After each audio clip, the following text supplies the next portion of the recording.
Okay, well, welcome to Gardening with God, and I'm Barbara Collins, and Christy Long is here with me, along with some other eager to learn about both gardening and the Word of God.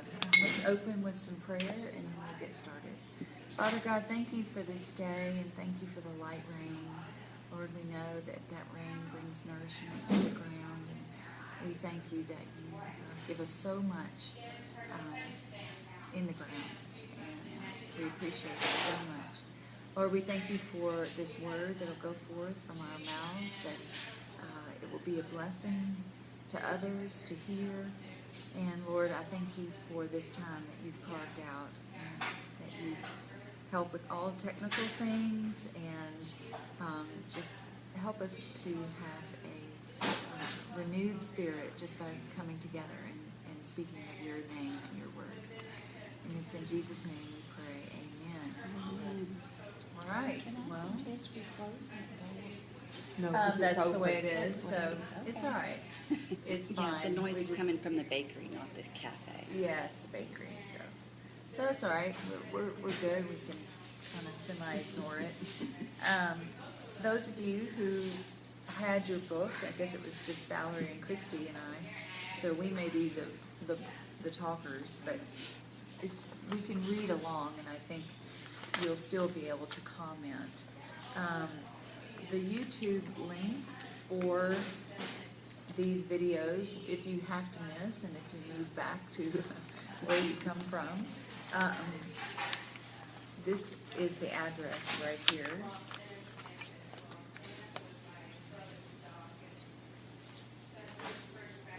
That's the link. If you want to watch the discussions. See, people at home are like making their video bigger now to see what this link is.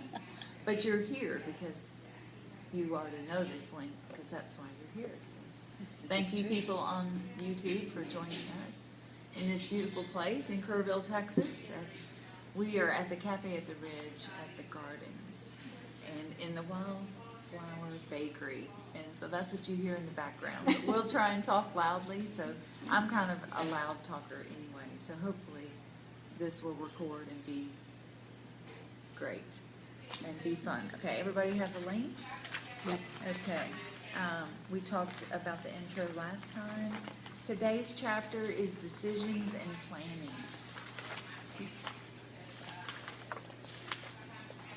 Valerie, do you have any overall comments, or Christy, any overall comments about any of the things that were discussed in chapter 1 that you can immediately go to, like?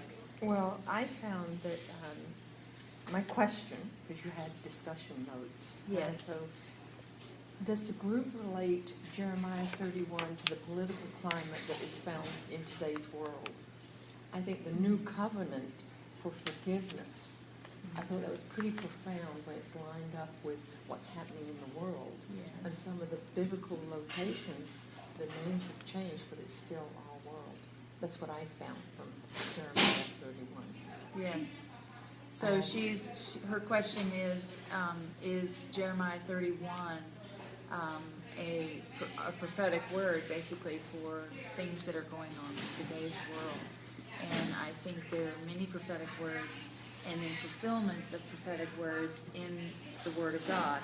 A lot of the Old Testament have that prophetic word, and then in the New Testament there were a lot of those words fulfilled. So I think it could be. I think we can see similarities of the things that were, that are a testimony of Jeremiah 31. And then I found in the reference, Good question. Mark 16,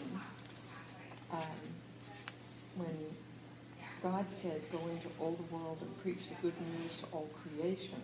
Whoever believes and is baptized will be saved, but whoever does not believe will be condemned.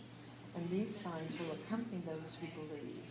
In my name they will drive out demons, they will speak in new tongues, they will pick up snakes with their hands, and when they drink deadly poison, it will not hurt them at all. They will place their hands on sick people, and they will get well." So So a lot of those references, I felt that it held a promise to be faithful and to practice your faith Yes.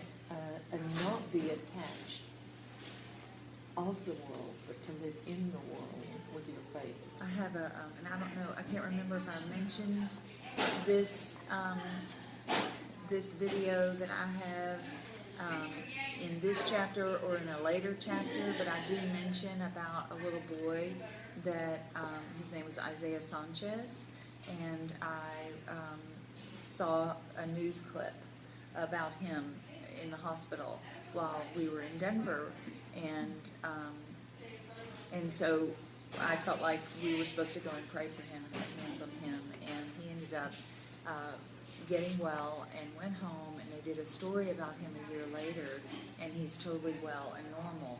Well, if you watch the video on YouTube, it's called Isaiah Sanchez on Madre Minutes, and I think I put that in our book, and it will come up in one of our discussions.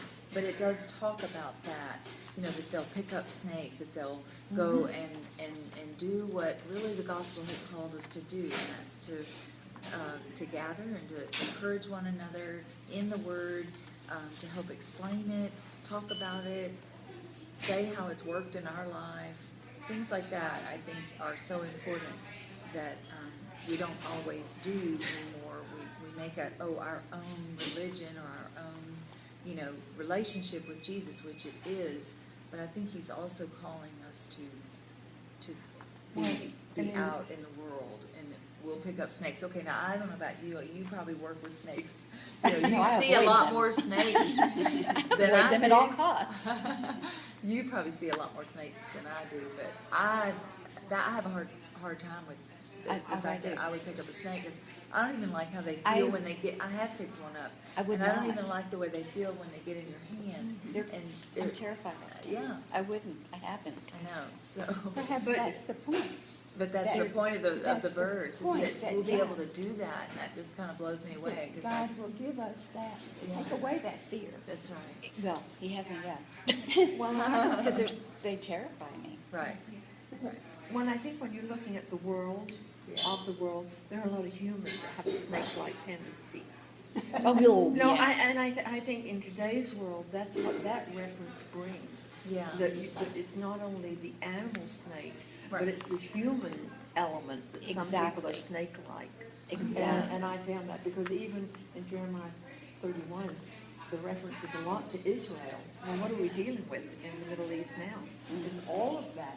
The clans breaking up, but the Lord's word throughout the world is bringing peaceful alliance among people that believe, Right. which I think, yeah, it's very, Or even hear the word. Yeah, I mean, it's it's very not even if profound when you it's not study even, that. It's not even if you do or don't believe. They're just hearing His name. yeah. And it says, I believe, also in Jeremiah. Is it Jeremiah? Job. I think it's in Job that that there's power just in saying His name.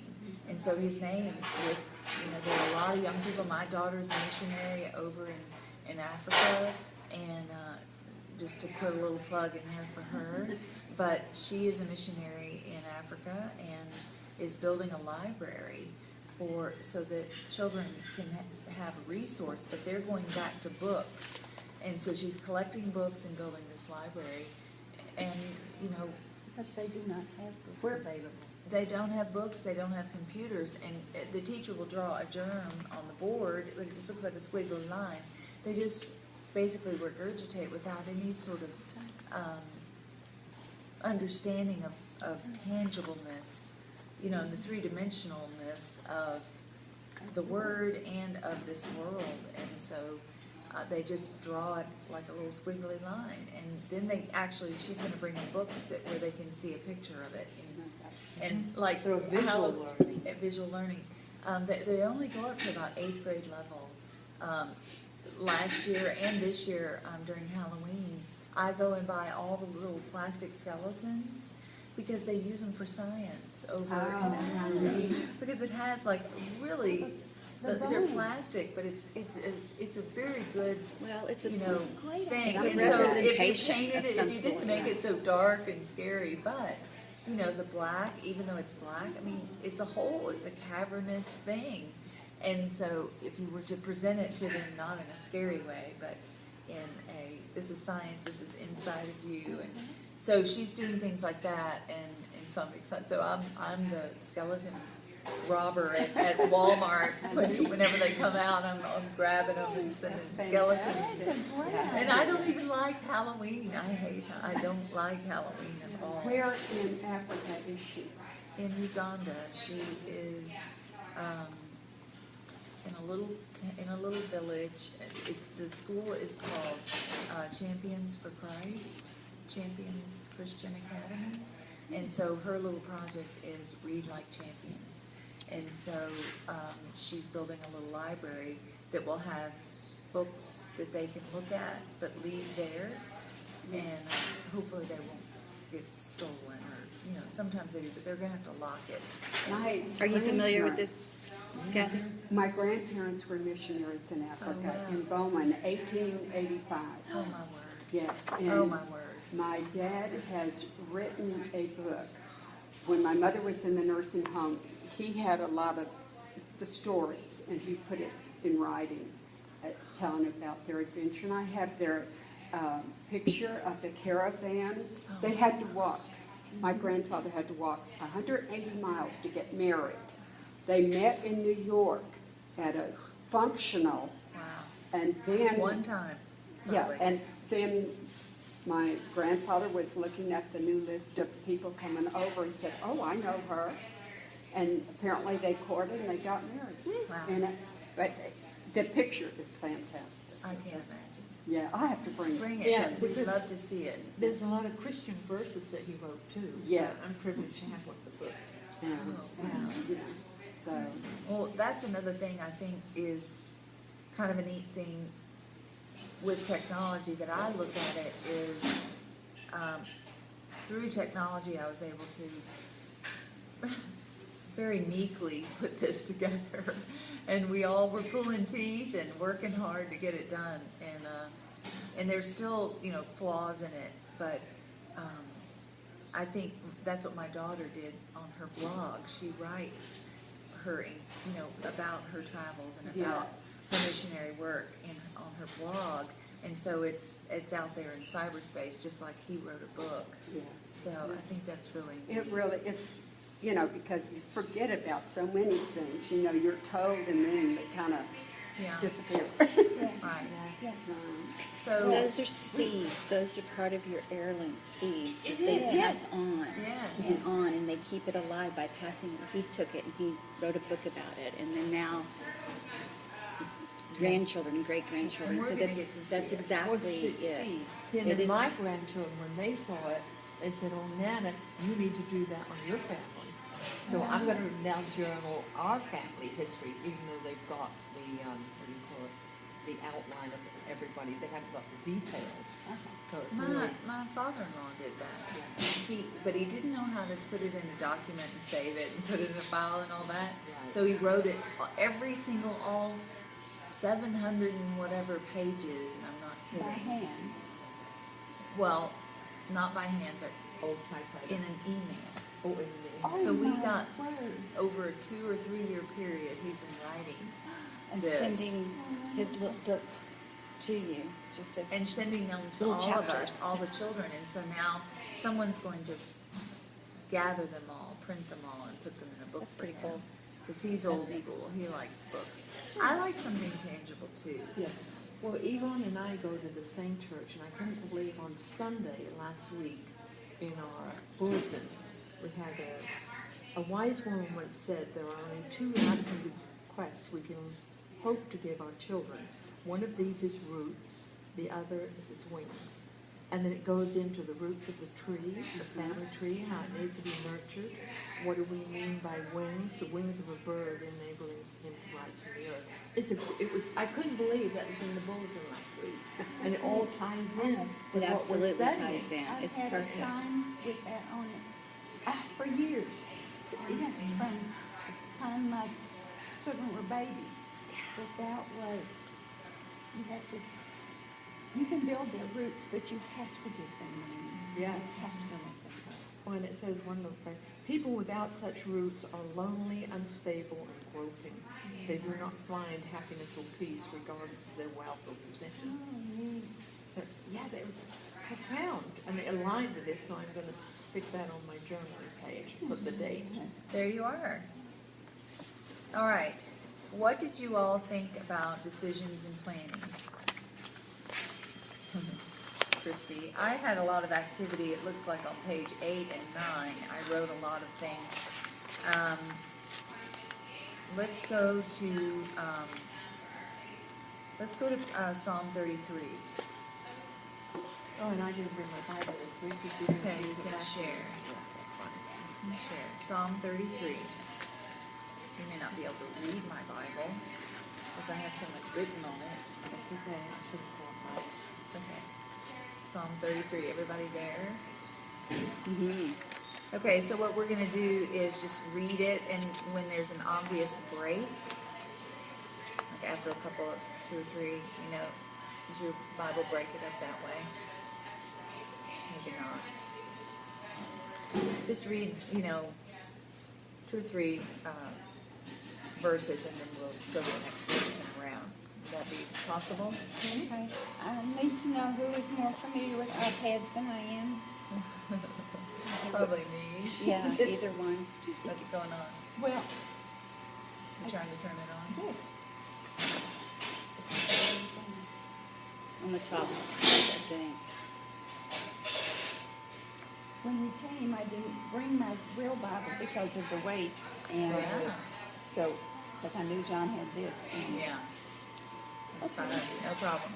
And Okay, show we're just me going to how to start use with me and then just go around and read a few verses. Are you there, Kathy? okay. So, Psalm 33.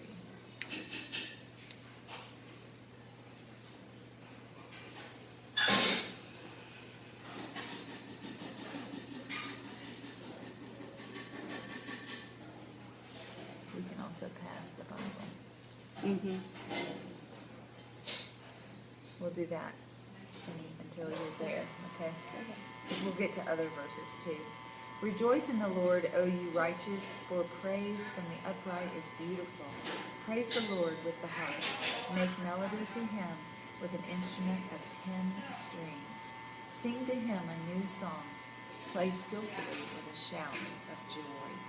Verse 4. Verse 4. So the word of the Lord is right, and all his work is done in truth. He loves righteousness and justice. The earth is full of the goodness of the Lord. by the, 6. by the word of the Lord the heavens were made, their starry hosts by the breath of his mouth. He gathered the waters of the sea into jars. He put the deep into storehouses. Let all the earth fear the Lord. Let all the people of the world revere him. For he spoke, and it came to be. He commanded, and it stood firm. The Lord brings the counsel of the nations to nothing. He makes the plans of the peoples of no effect. The counsel of the Lord stands forever, the plans of his heart to all generations. Blessed is the nation whose God is the Lord, the people he has chosen as his own inheritance. Okay, fine. The Lord looketh from heaven. This is the old standard now. I don't That's have the all new. right. Okay. And behold all the sons of men. From the place of his habitation he looketh upon all the inhabitants of the earth. He fashioneth their hearts alike. He considereth all their works. There is no king saved by the multitude of a host. A mighty man is not delivered by much strength. A horse is a vain hope for safety, neither shall it deliver any by its great strength. Behold, the eye of the Lord is on those who fear him, on those who hope in his mercy, to deliver their soul from death and to keep them alive in famine. Our soul waits for the Lord. He is our help and our shield. For our heart shall rejoice in him, because we have trusted in his holy name. Let your mercy, O Lord, be upon us, just as we hope in you. Wow.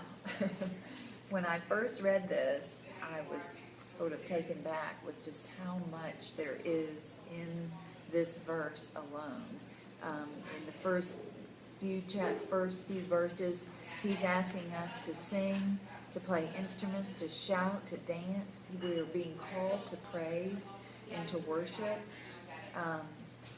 He's asking us to sing to him a new song. That whole concept of being called to praise,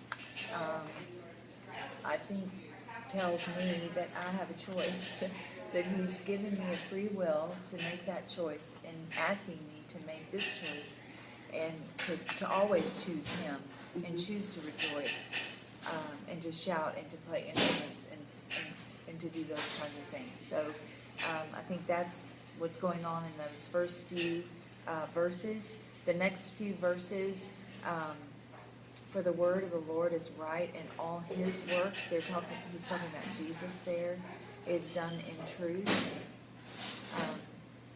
He loves righteousness. That right there is a description, pure and simple, of, you know how when you fill out something online and you have to fill out an about me, you know, sometimes that's an about me, about God. He loves righteousness. This word right here is telling us what God likes. He loves righteousness and he loves justice. And so that's what we need to look for in things, in each other, in circumstances. Where's the righteousness and where's the justice, Lord? And always give it back to him, because that's what he likes. The earth is full of the goodness of the Lord. He's full of goodness. I never hear or see a verse that says he is full of evil or he is full of bad or anything like that. I don't ever hear those words when God is being described. Anybody else have anything to say about this verse?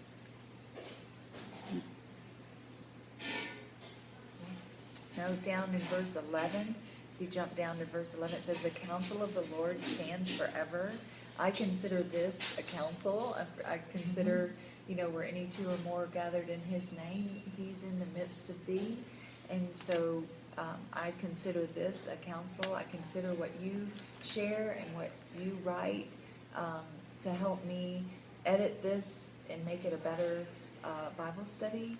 I value that, because I think there's, it says there's a blessing in a multitude of counsel. So the counsel of the Lord stands forever, and the plans of his heart to all generations. That's his plan, is to be there, to be counsel, to bring people together, and to bless all generations.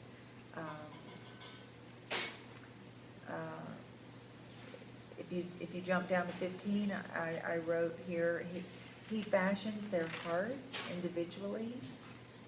He considers all their works. And to me, that says nobody's left out. You know, he fashions their hearts individually. He considers all their works. So I know he's not going to leave anybody out. That was a big promise for me. I liked that. I loved the humor here. A horse is a vain hope for safety. How many times have y'all been bucked off? I've been bucked off many times, fallen off, been kicked, stepped on, bitten, all those fun things. So, but I still love them. I still love those horses. Let's see. The NIV says a horse is a vain hope for deliverance. Despite all its strength, it cannot save. Yeah, right. That's awesome. No, he can't. I had a great horse in Colorado. I used to go riding up into the mountains, and I had two great horses that took me up. and one of them was a wild Mustang draft mix of a horse, and it was actually a government horse, and he had a freeze brand. He had a government number freeze brand on his neck. He had his neck was as big as his table. I'm not kidding. And he wore a size 4 horseshoe, if you know anything about horseshoes. and so his name was Rocky. And this woman bought him thinking she could beef him up and make him do dressage, but he was too strong for her. And so I just wanted him to get me up and down the mountain. So I said, yeah, I'll take a draft Mustang. He was a great horse, but he was an escape artist. He kept getting out of the pen to the point where he sat on a cattle panel once and bent it. I was like, Rocky, just stay. You're in a good place here. I'm going to feed you. You're going to be taken care of. You know, But when he just liked that's being his out. spirit. That's that You know, Mustang. exactly. And Horse has I the kept spirit, patting and you him, can't he never break it. wandered off. And you really wouldn't want to, No, because then you lose it support. was just his. I know, yeah, he never that was wandered his off. spirit. He just as a- kind of didn't like the pin-up feeling. And so when we would go up into the mountains, oh, he loved that. And he would, boom, boom, boom, boom, and I was like, I'm on a rocking horse. This is amazing. And I would help a neighbor go up and help gather cattle and make sure mom and babies were together, or, and we'd bring them down. And the one that's the most fun is when we start driving them up, and the mamas go first, and the babies are all in the back, just They get so tired. bawling and They're so bawling and tired. bawling. And they're just, their tongues are hanging out. I was like, oh my gosh, get up the mountain, and so they finally get up, and they match back, and then they settle them all down, and we have a little break, and then we go to the next level, and we climb the mountain just level by level. And it was such a beautiful picture to me of just the simplicity of life. One of the times when we came over the mountain, we came down, and it was in an aspen grove, and it was the first time I went I was on Rocky, and the son of the man whose cows these all were, he rode a dirt bike. He wouldn't get on a horse. I was like, what are you, chicken? Come on, get on a horse. And he goes, I've done the horse thing. I'm not doing it again. And I think he got bucked off really badly. He just never went back. And he was on a dirt bike. And so then he started making fun of me, and he said, well, I can't wait for you to get to the part. And I was like, what do you mean the part? He goes, you'll know when you get there. And I was like, you've got to tell now, the fear of anxiety. And it was literally, again, a little thing about the tip and the size of this table. But it was the dividing line of one piece of property to the other, and it was the cow path, and it was all worn down. It was the way they'd been going for years and centuries, bringing the cows down to the homestead, which was underneath. Up there, it was underneath a fall, aspen grove, and it still had the metal bed with everything growing up. And one time they said they found a gun up in a tree. It was probably on the ground. The tree grew up with the gun. Yeah, it just interesting things like that. So we got to the part, and it had snowed the day before, and so all the snow had made it kind of wet. But it was a beautiful day, and so the cows were kind of sliding down. And I got to the part, and I was on Rocky, and he started sliding on all fours, and I just held on, and we slid down and went into the homestead, and I literally was like bawling, crying, looking at just the incredible, it just seemed like the glory of God, it splashed everywhere, and I got to be a part of it. And I think that's, for me, I don't know for gardening, that's what gardening does is for me. too. I've is being out spent outside. several summers up in Wyoming on a cattle ranch, working on a cattle ranch. So, and I've had many of those epiphanies up in the mountains, driving them up the mountains, or gathering them and trying to push them back down. And you get up there, and it's so quiet, and it's the smell. Well, see, me as a gardener, I would get up there and just be in Oh, I'd be awe pulling the pine needles and of- just rubbing them, just so I could smell of the them. trees and the rocks and the brush and how it got that way. And this was an old homestead that they had homesteaded back in the 1800s and had gone through generations and generations. You know, they're flood irrigating. And the oh, it's smell just of amazing. course, we would gather and drive 1,200 head at a time, you know, that Right. was, and to be behind 1,200 head of cattle and the smell that they stir up, not just them, Wow. but the smell of the dirt and the Yeah. sage and the, you know, the just the, Earthiness. yeah, just the native fauna and flora and stuff. It's just amazing. All in God's design. Yeah, it. You I know. used to just sit there, and we would ride for 12 hours. You know, it was nothing to have it. We'd be standing there at daylight, waiting for it to get light enough, and we would ride until it was too dark. And up in Wyoming, in the summertime, it doesn't get dark till like 9. So Nine, yeah. there was some long days, and they would bring our lunch to us. Yes. You know, they would horseback our lunch to us if we were up where we couldn't get Yeah. back to the trailers and stuff. But Yeah, we had to bring our lunch. it was because there was usually there were 6 to 8 of us bunked all the time that worked there, that were on staff all summer, and then the cooks would bring our lunch, our meals to us, and our So you learned a lot. yeah, it is really, really amazing. When you think about back in the 1800s when they did that same thing, and they would gather and they would trail 1,200, I'm sure they were gathering 1,500, seeds while they were, you know, up head in the of high cattle. country and bringing it and down. they didn't have someone to cook their lunch back at the camp, at the bunkhouse, and get in the truck, the Suburban, bring it to as far as they could go, and then trailer. You know, it's just kind of amazing. Pioneers. Yeah. I had a women's How hard retreat it really must be. last weekend, and part of my talk was talking about pioneer Yeah, I women. remember you talking about that. And I couldn't believe this statistic that from 1850 to 1920, which is not that long ago, the average age of women was 25 years old. I mean, can y'all think back what you were doing when you were 25? I have a 1-year-old. Mercy. Just starting to be an adult. I know. Just beginning your life in a way. Exactly. So a lot of things Yeah. have happened very quickly, but all of that to say, when you go to start something, I think even with this Psalm 33, there's an order to things, and he you know, he says, "Come and praise and sing," and then he goes into just about what he likes, and there's like then he tells you about his plan, and it goes on about how we are waiting, that our soul waits for the Lord. So just like in gardening, there's an order in his word. There's an order of how it's delivered to us, how we receive it, and I have to draw, you know, how my garden looks, or what I think, or like what I did when I was going through breast cancer treatments. I went out and I picked up rocks and sticks as part of my therapy of moving and getting my arms over my head. I'd walk around, I'd lift the rocks up over my head, and I would do this.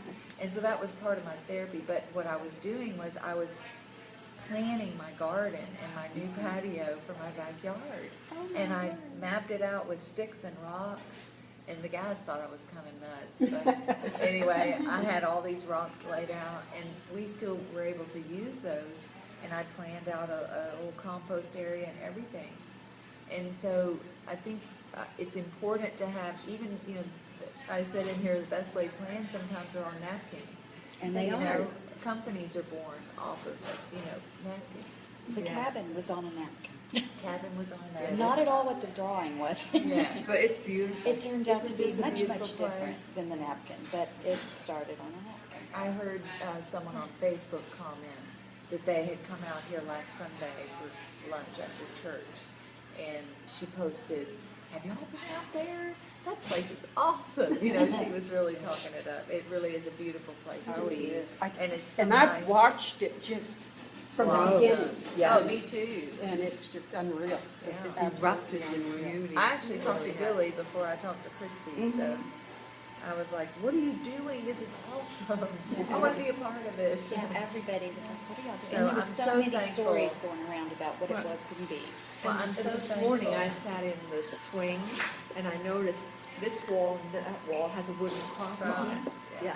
There's So crosses integrated spiritually, all yeah. throughout this Yeah. the Yeah, facility. they're They're everywhere. everywhere. In the cabin, they're in all the walls in the Yeah. cabin. They're in The my best room. bathroom is out there, I have to say. That's my favorite. My favorite too, but So I'm a if you're little out there and partial. you need to go, I'm a they're- little partial. they're I had always- something to do with it. It's So nice. On page 8 in our book, and we're going to have to finish up here in just a few minutes, but I hate to be, well, I don't hate it, but somebody has to be the timekeeper. I know, Everybody I has, know. We'll be you lucky. expect when We may it's not going to get be, through this I will next have it, one.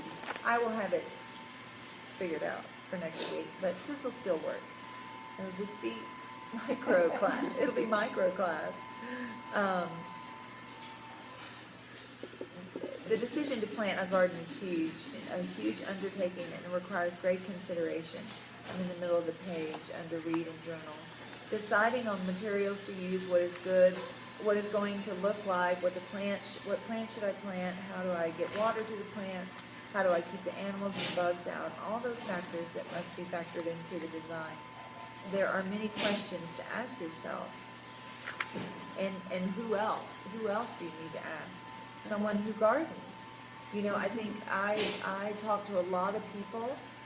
Go visit gardens. I want to include this in my editing, is to say, go visit gardens, talk to people, buy books, look online. Information abounds.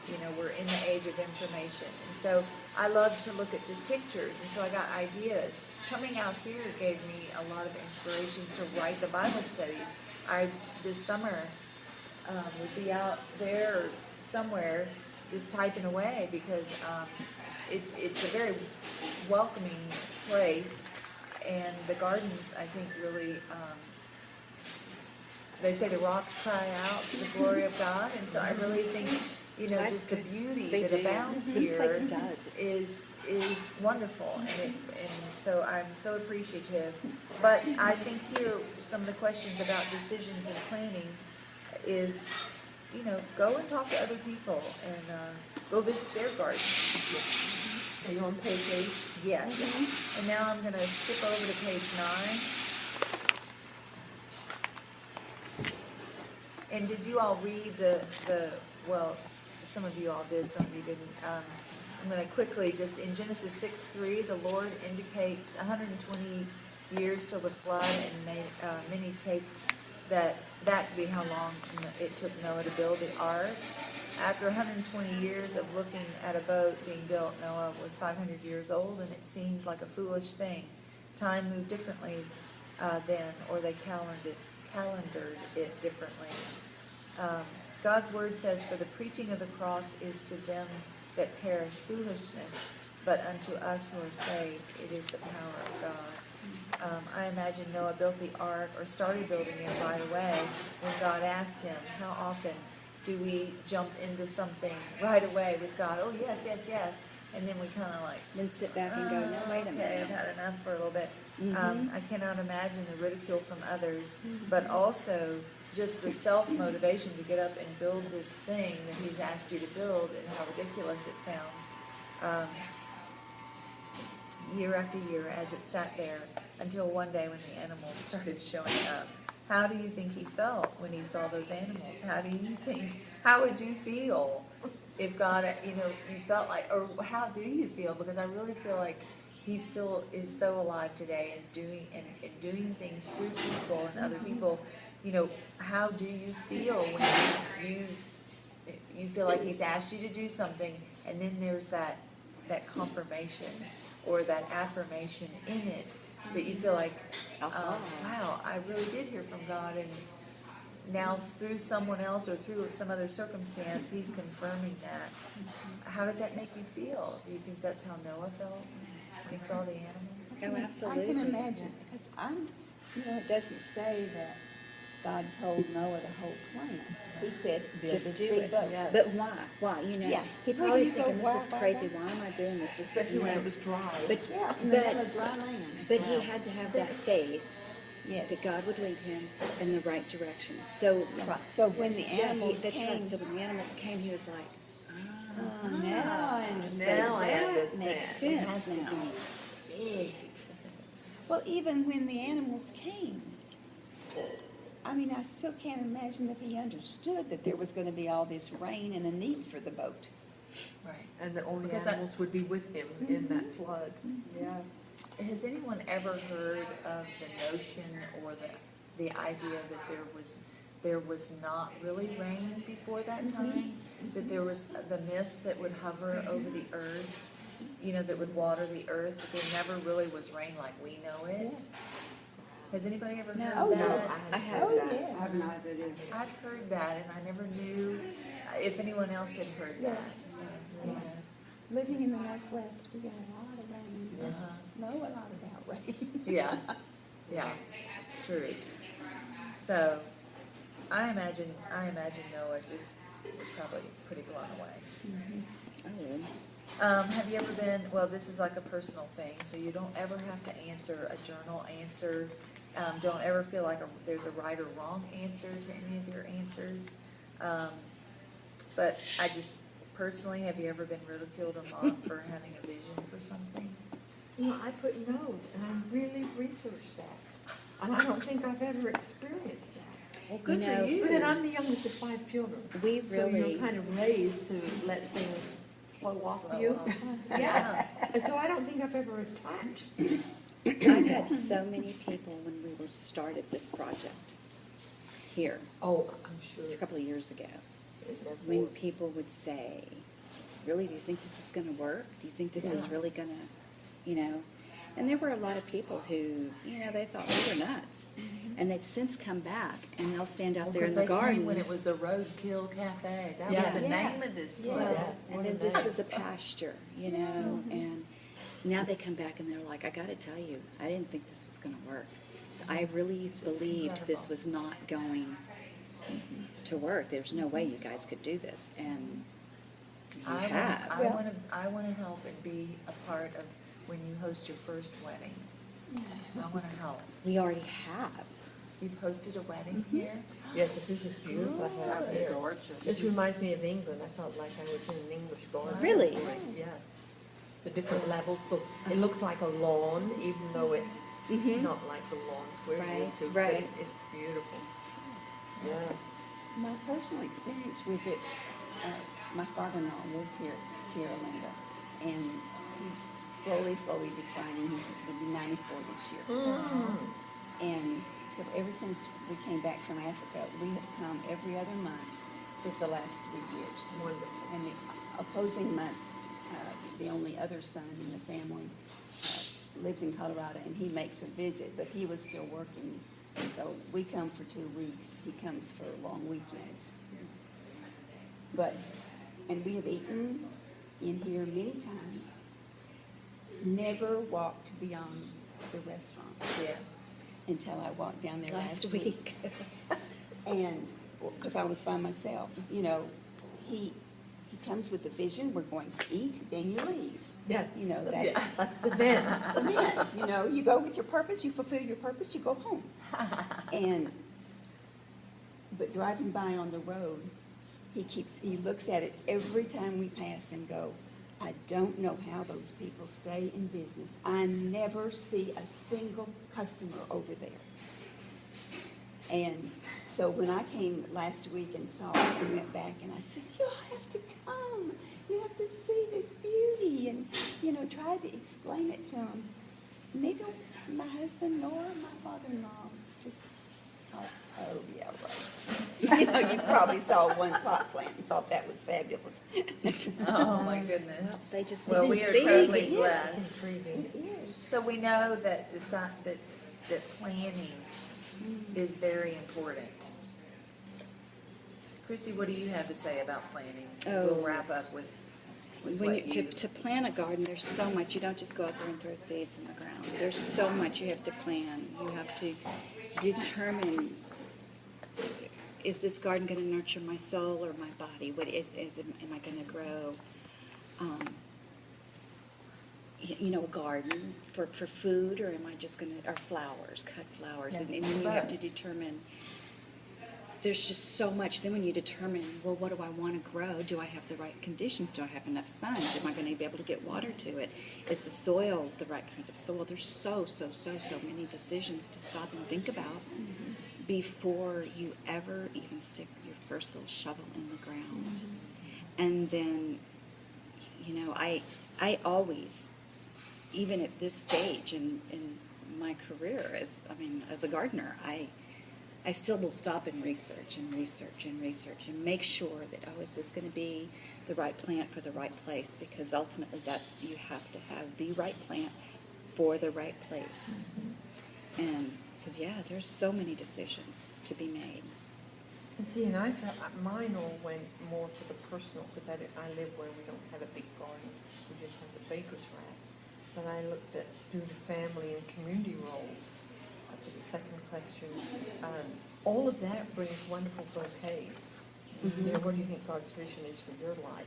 Well, right now it's gardening the family, keeping weeds out of that, nurturing the growth that's already there, and picking Exactly. the flowers as you go along. And said, what decisions have you made lately that have not been fruitful? I had a horrific default with my car. I took it in for a routine check, and it wound up being a $5,000 debacle with Ken Sobel Ford, who I've been with for years. So yeah, that wasn't very fruitful. No.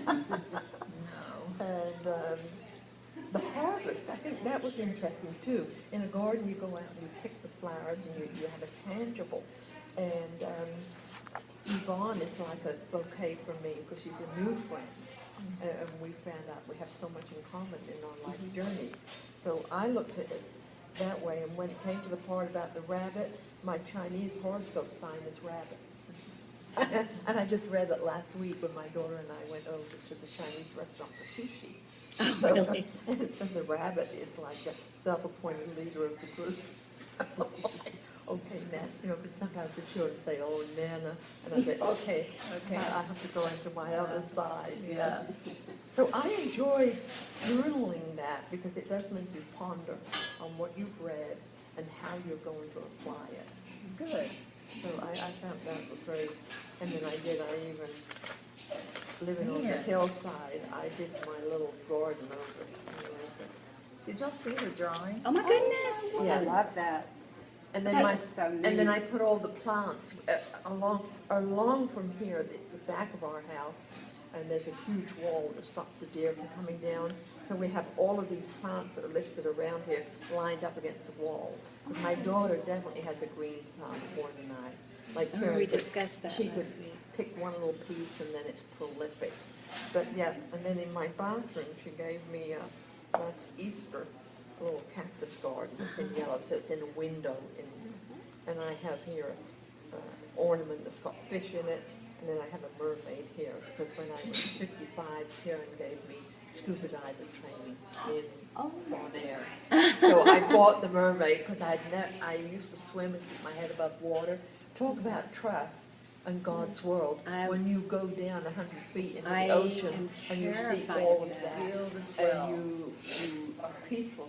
See, this to me, this is driving me crazy today, this noise. Yeah, I'm not doing well I'm with sorry. that. Well, I wear a hearing aid, And so you and hear so I that's hope you can find amplified. somewhere more peaceful.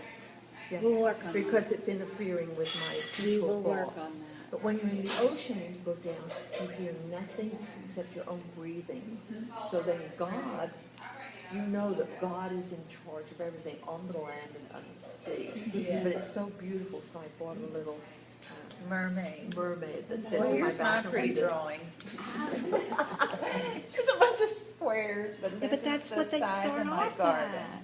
And see, that's a huge it garden. shows, it is a big garden, and it has a water drip system with hoses that connect The only two that aren't connected are these two, but the rest are all connected with drip hoses.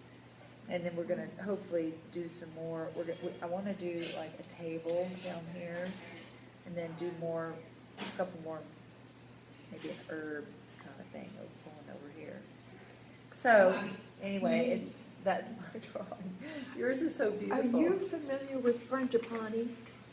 The plant frangipani is No. from the Caribbean. No. And my granddaughter got a little seed, and she planted it. It's frangipani fluaria, and it's fragrant. It is now this tall, and it has 2 stems. And it was like an avocado seed when she I started wonder it. what it, And then we have Mexican oregano, autumn sage, Texas poinsettia tree. We have lantana. We have palm trees, fica. We have 3 different kind of butterfly attracting plants. Nice. Yeah, and so, Had a lot of and then we have butterflies 2 this summer. gardenia bushes.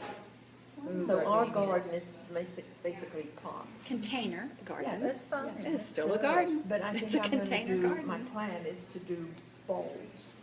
Start putting bulbs in, this is the time to put bulbs, right? With spring and get, there's a wonderful store up in Ingram called the Vintage Gypsy. I was there last night. I Oh should have. my gosh, you go in there and the lady that owns it is wonderful. I spent a fortune last night. They have, well, you know, At Vintage Gypsy last night, yes. she has a local lady that makes soap, bath crystals, and essence, and she's one of the vendors. Yeah. And then they have all of this eclectic odds and ends, like your little pram. Yeah. They would have something like that. Yeah, I So bought I'm gonna get several something like that to do things. my garden, but it's gonna be bulbs. Cool. Yeah, they have, I bought, I don't know if you've been there recently, but the yellow lamps that were sitting outside. Yes. You They're want from those? Mo Ranch. They're way old, but they're from Mo Ranch, and I'm gonna take those and put them right out front. I have a pergola from where my chicken coop comes out of my chicken coop, and my grandmother's old bed springs is the pergola. So I'm gonna put those 2 lamps right there. And I don't know if you remember, there's a huge wooden door with window panes. Yes, I and bought it- that. Oh my gosh. What else? Oh, there's this little, I don't know if you remember this, but it was a little handmade log cabin that was sitting in there, and it's about this tall. Inside? It was inside, and Yes. it lit up. Yes.